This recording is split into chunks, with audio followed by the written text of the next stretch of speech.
Well, welcome back. Recently, I sat down, socially distanced, of course, with 3 business executives to discuss how they and their coworkers have managed through the COVID-19 pandemic. This was part of the Central Arkansas Human Resources Association, also known as CAHRA. Let's hear from Shannon Newton, president of the Arkansas Trucking Association, Drew Weber, chief operating officer for U.S. Pizza, and Gretchen Hall, CEO of the Little Rock Convention and Visitors Bureau. All right, let's talk about in the midst of this climate that we're in with the global pandemic. And Shannon, I'm going to come to you first on this. A lot of organizations, particularly in your industry, had to adapt very, very quickly. Were you surprised at how quickly your industry did adapt to the circumstances? Well, our industry has a history of kind of springing into action, if you will, during a crisis. If you were to think back about hurricanes or tornadoes and other natural disasters, we have a little bit of experience in, shifting quickly and meeting an immediate need due to something that was unexpected. And so certainly, yes, we did that again. I think this was a larger scale than we had ever seen before. And then just the extent that it continued to evolve. Not only was it the immediate grocery rush for milk and toilet paper and how we were going to be able to meet that needs, but then extending beyond to how we were going to keep the trucks moving while everything else seemed to stop. Mm-hmm. Gretchen, for your industry, you could see it coming. I mean, it hit other countries first. You could tell the circumstances of where things were trending. Do you feel like you guys were still prepared for it, or did it still catch you off guard in terms of it was more powerful than we could have ever expected? Yeah, I think the magnitude of it was certainly larger than we ever anticipated. We did see part of it coming. We knew it would affect our industry, but to the degree it has affected our industry, no one has ever seen anything that has impacted tourism like this. Drew, I eat a lot of U.S. pizza. I just want you to know that. Appreciate off the that. Front there. You guys did a quick pivot too. I mean, I know you were in a huge growth mode when things started, but you guys managed to adapt rather quickly. Yeah, we had to change basically our whole platform. I mean, for 48 years we would never do delivery. That just wasn't U.S. Pizza, and we saw an 85% drop in sales immediately. For a month and a half, and then we ended up having to use DoorDash, and all of a sudden then we had an extra $120,000 in sales coming in the door, but had to lay off half our staff because the indoor dining was gone, all dining was gone. So I mean, it was a big shock to all of us, but we had to pivot quickly just to remain feasible. We went from doing 80% dine-in to now we're 80% to go. So it's changed our business dramatically. Do you think that that's going to stay? I'm terrified about the winter because we have great outdoor dining, and I don't know if people will be willing to sit inside. To be honest with you, I think we'll be more to go until spring hits, and as long as our customers keep supporting us like they have, we'll be in great shape. But we'll have to figure out what we're going to do with servers and try to keep them all employed and everything else. Yeah. I hope I'm wrong, but in my mind, that's what's going to happen. Yeah. Gretchen, how about you? I know you guys had to do some pretty deep cuts. The convention business hit very hard. How have you kind of addressed employee morale? That might be a good place to start. Yeah, so we did. We had to make significant cuts within our own industry and within our own organization, and then throughout our industry, we've seen major cuts. So we've got a lot of hospitality industry workers, especially in the hotel world, that are still laid off. So morale is hard. Although within our organization, we're like a close-knit family. We've been able to rebound, and I'm really proud of all of our employees that are still with us. The unfortunate part of our business, especially on the hotel side, is we really don't anticipate a true pickup or recovery efforts to start until late next year and beyond.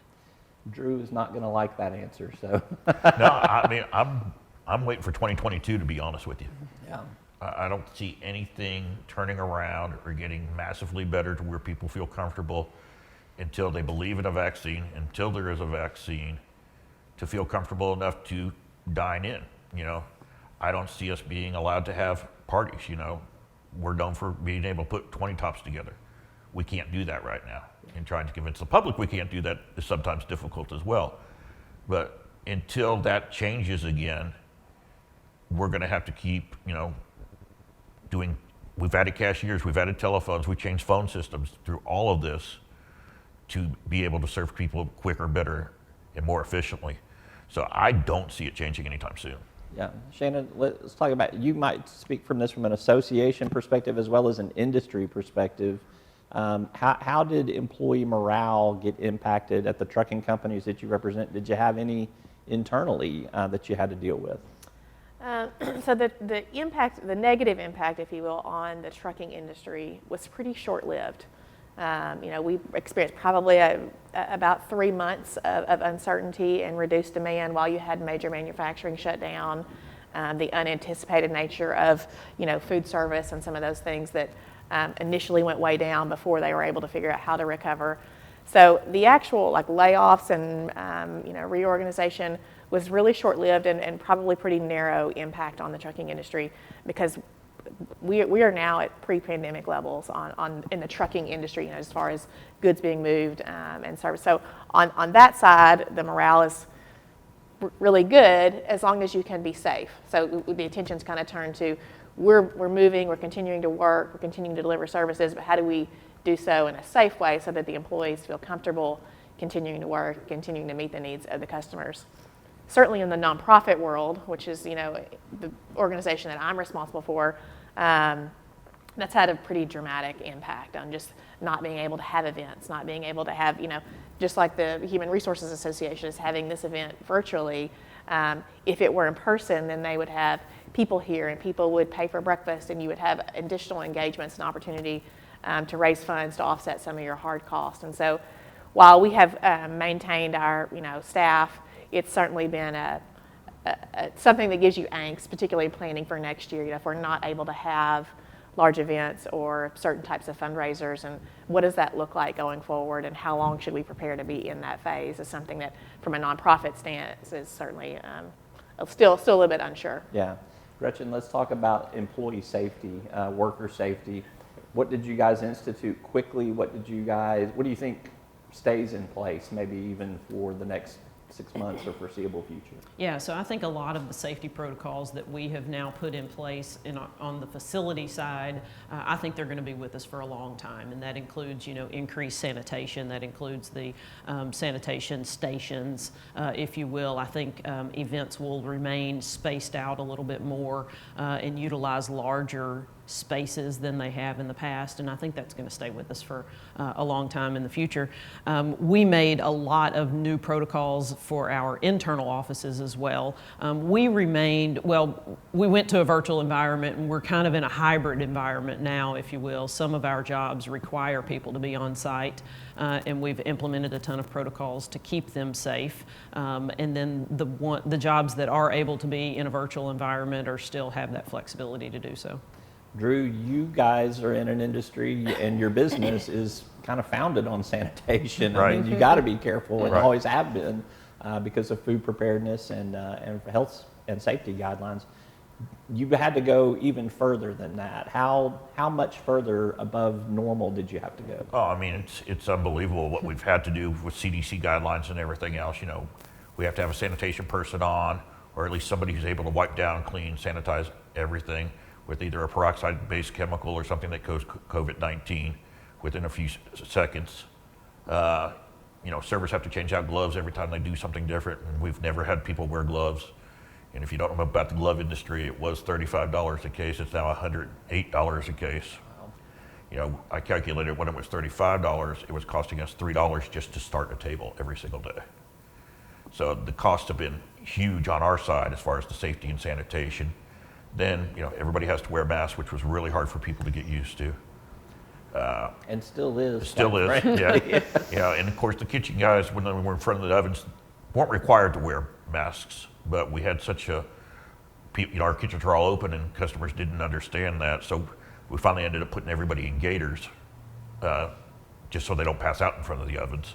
But that way, everybody is covered up. So it's been a massive change for all of us, taking temps every single day before anybody walks in the door, asking the questions, and just one sniffle, you're out the door. We can't we just can't take the chance. One of the last thoughts that I want to get everybody's perspective on here. What are you going to? What would be the best advice you would give people in HR right now in terms of staying the course and being patient and looking at what may happen next and how to be prepared for that?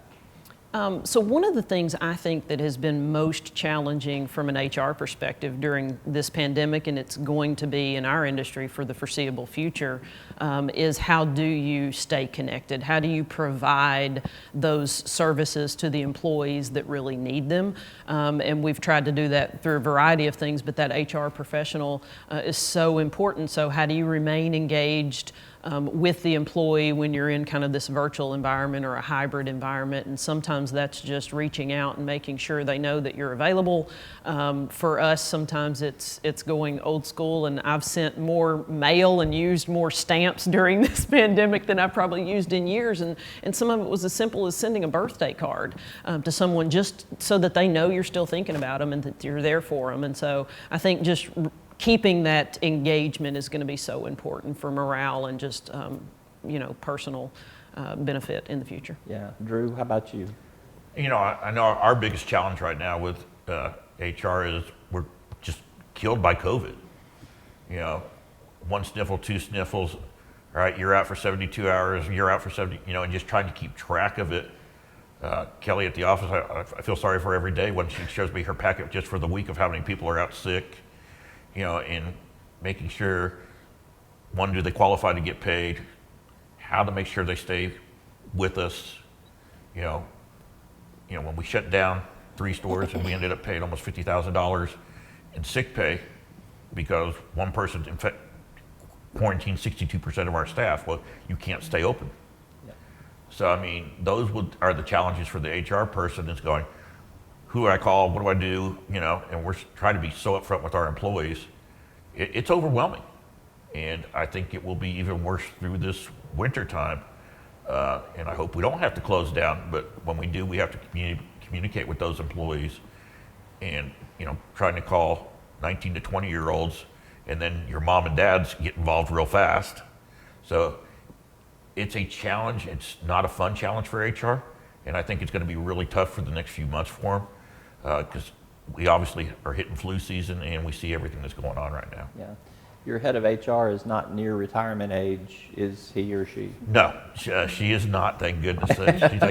She started with U.S. Pizza when she was 15, and she's now spent 25 years with us. All right. Well, that's good that she still needs to work, so you're not going to lose her anytime soon. Shannon, how about you? First of all, a disclaimer that I am not an HR professional and don't want to give any professional HR advice. But I'll share just a few things that I've learned both from our membership perspective and then our small organization.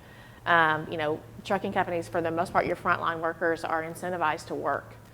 And so wrapping our minds around how we can encourage them to be safe and know and be assured that their job will be there and that they can take off and be compensated was something that we kind of had to figure out relatively quickly, because you don't want a driver to show up or continue to report for work if they've been exposed or if they have some sort of inkling or concern that they might have some symptoms. And so implementing some sort of policy and ensuring that you have allotting this amount of hours or extra sick leave to encourage them to take care of themselves so that they don't make a small problem a much larger problem. So that's something from an industry perspective that our members have been some of them have adopted, and others are looking at how do we figure out how do we encourage our employees to take care of themselves and not have a negative financial impact for that. And then from our small organization, communicate. I have found that there's only we only have about 8 people in the office, but in the 8 people you have all different types of levels of sensitivity to the virus and levels of sensitivity to what we should or shouldn't be doing, and how do you have some sort of consistency in what your expectations are of your employees. Some have children, some don't. Some are navigating difficult situations while others aren't. And so trying to instill that everybody's on the same team, over communicating what the expectations are, and trying to provide some level of consistency to all the team members at the same time has been a challenge, but I think very important to ensure that we get to the other side of this with our team intact. All right, well, this has been a great roundtable discussion. I really appreciate you all contributing to it and sharing all of your experiences, and I wish you the best of luck going forward for your businesses and for your industry. Gretchen, Drew, Shannon, thank you so much. That's Shannon Newton, president of the Arkansas Trucking Association, Drew Weber, chief operating officer for U.S. Pizza, and Gretchen Hall, CEO of the Little Rock Convention and Visitors Bureau, part of a Central Arkansas Human Resources Association roundtable that I recently moderated. You can find the full interview at CAHRA.net, CAHRA.net.